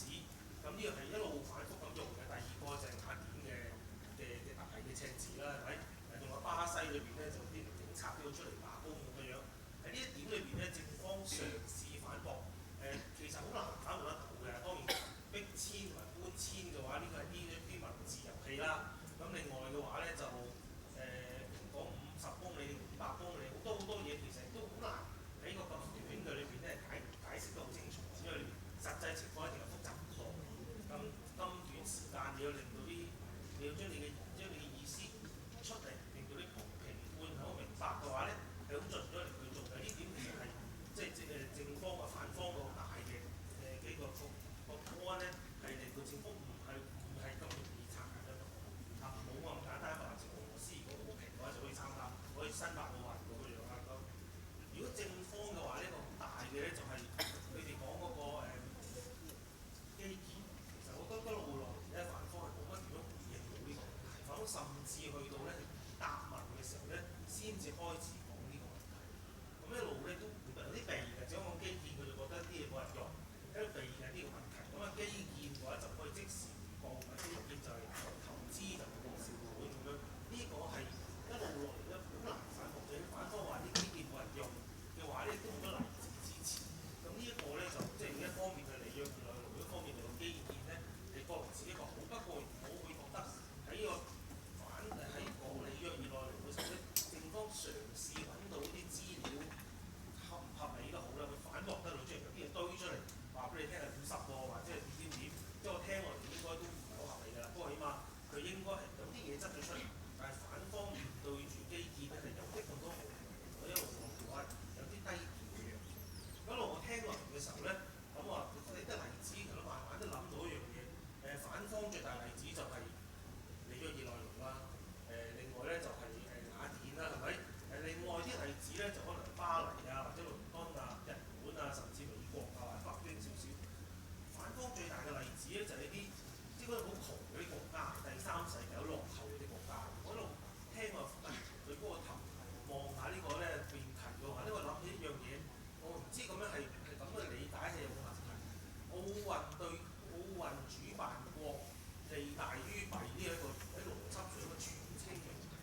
處可能高喎。對一啲比較有錢國家搞下工程，跟住訪問辦完奧運之後，啲市民反應好唔好嘅，訪問下巴黎啊、倫敦比較好嘅有錢嘅國家，影響比較大。而訪問啲窮嘅國家嘅話咧，可能好大件事喎，可能巴西咁樣，可能佢都唔會訪問啦，佢知道知道訪問結果會點樣啦。咁呢個會唔會一個辯題可唔可以咁樣去處理咧？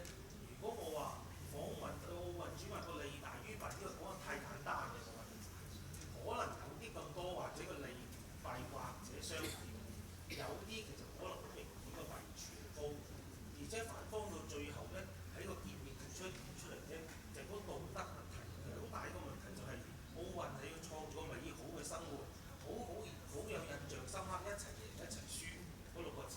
咁明顯咧對某啲第三世嘅國家就好難話俾佢哋一齊贏一齊輸咯。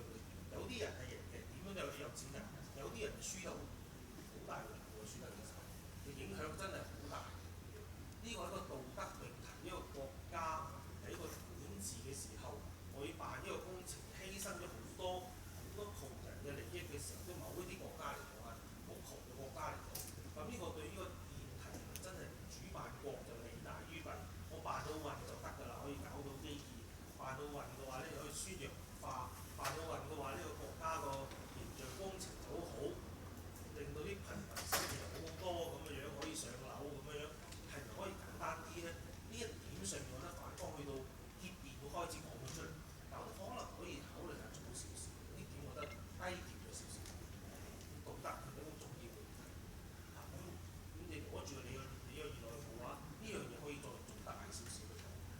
咁我少少分享到呢度。何博士，請何博士留步，想自送翻嘅問俾你。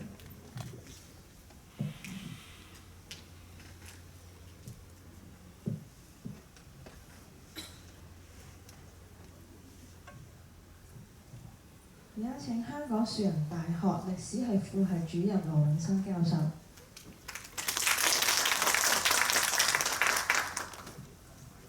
喂，好。首先多謝大會啦嚇，邀請我哋做評判，亦都大家下午好啦。咁聽咗一場好精彩嘅辯論啊，係我即係近呢幾年咧做辯論比賽嘅評判當中，我印象最深刻嘅一場比較好就係可以用六個字形容既生瑜何生亮。我覺得兩隊輸咗嗰隊都係好可惜，好可惜。我覺得如果你擺喺第二場都應該贏嘅，我咁諗法。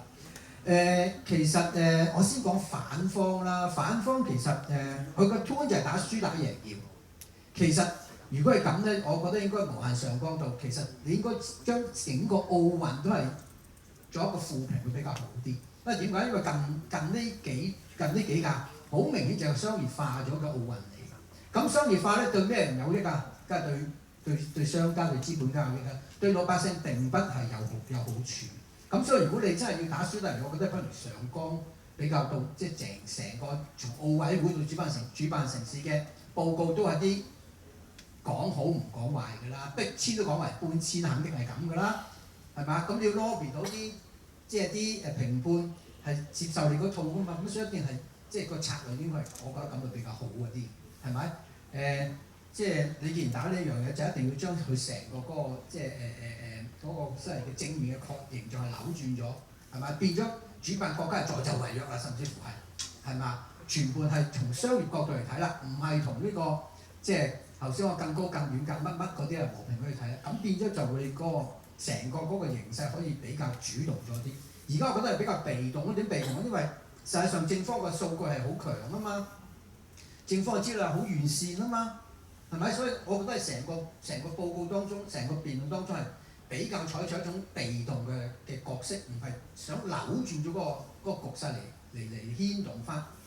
嗱，譬如講啲例子，譬如你講即係面子工程，肯定係即係辦奧運，梗係洗太平地㗎。我成日咁講，係咪先？咁用呢啲咁嘅 terms 係好容易會 lobby 到咩？lobby 到評判咯，係咪先？係嘛？咁我想呢啲係好喺成個辯論過程當中係好重要嘅。譬如超支嗰啲啊，講得太遲啦。基礎建設梗係要即係基礎建設係需要嘅，但係如果超支嘅基礎建設梗係唔值得推行啦嘛。咁你將兩樣嘢連埋一齊，我覺得即係個力度唔夠，係咪？正如頭先阿何博士所講，咁你就變咗好似好軟弱咁啊！但係如果將個基建同超支一早連繫埋上嚟咧，咁就嗰個咩啊？嗰個所謂嗰個回應就變得好強啦。一開始係打呢個都係會比較好一啲嘅，譬如一啲例子，譬如面子工程，我唔知點解你唔舉1988年全斗煥做獨裁者嘅時候搞個奧運，表面上好風光，但係實際上咧，後來大家知道裏邊有好多好污穢啊、好殘暴啊、草菅人命嘅事情出現嘅，為咗咩啊？政客賺出去嘅面子咯，罔顧國家、罔顧社會啦，嗱呢個即係而家歷史已經告訴我，實際上係一件罪行嚟嘅。實際係一件罪行，當時甚至連韓國、南韓人都覺得係一個罪行嚟嘅。咁我覺得你呢個唔舉例又好失咗，即係比較喺呢一方面就係一個即係比較唔夠細緻嘅地方，正方嗰邊咧，我覺得係即係相當好。只不過正如我回應翻頭先何博士講，你哋講即係你哋睇唔出一個即係奧運嗰個所謂全方位嘅一個所謂面子工程嘅一個嗰個形象，譬如最撚尾文化嗰度，我覺得而家提得太遲，係嘛？提得太遲。如果早啲提都會比較好一啲，至於另外啲你都提到可延續性，其實呢個亦都係一個好重要嘅你嘅打嘅點嚟嘅。但係我聽落去又似乎嗰個可延續性你又唔係講得太多喎，咁呢個我覺得你哋仲可以仲好啲，我覺得係可以仲好啲。總的嚟講，我覺得兩隊都係即係準備好充足，亦都咧臨場反應都係相當之即係好嘅。甚至乎咧可以將自己講稿係即係擺埋一邊，就對方嘅某些不足嘅地方提出你哋嘅回應，甚至一種反客為主。我係好欣賞兩隊嘅臨場反應啊，同埋嗰個自由辯論啊，以至台下發問整個環節㗎。咁所以我實際上我都唔知邊隊贏邊隊輸啊。主要我覺得既生瑜何生亮啦，總之是但一隊輸咗，我覺得都係好可惜嘅。多謝大家。呢係羅教授，請你留步，我哋有幾件品想送翻你。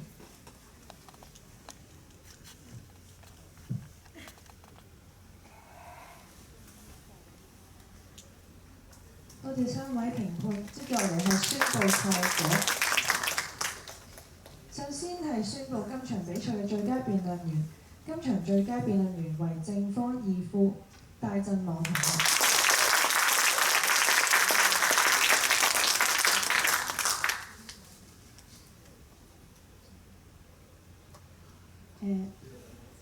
請香港中文大學通識教育基礎課程副主任何偉明博士頒獎。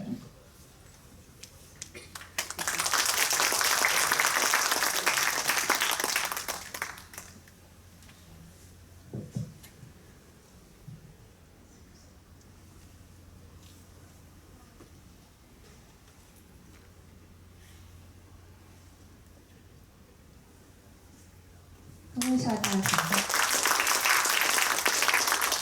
之後係宣佈今日嘅賽果。今日嘅辯題係舉辦奧運對奧運主辦國利大於弊，對賽隊伍為正方嶺南大學，反方香港大學。